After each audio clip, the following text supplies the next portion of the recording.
Tulong si sir sa akin. Mabait daw, sir.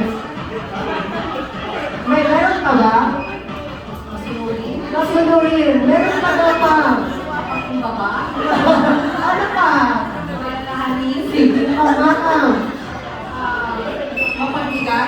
Mapagbigay. Sige pa, sir. Sige pa daw, ma'am. Sige pa, ma'am. May gusto talaga si sir na marinig.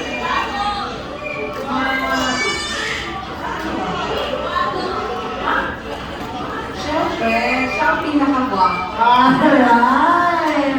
How about you, sir? Ano ang face ang nakuha ni Daily Cloud sa kanyang mother? Malakas sa motor.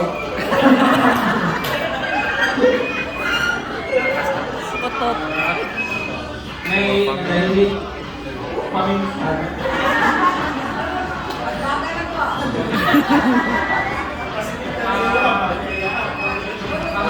Shake ba ng face? Shave ng face. Ano pa po? Skin. Symptom ba? The rest sa akin. Okay, maraming salamat po. Maaari na po kayo umupo sa upuan ninyo. Okay.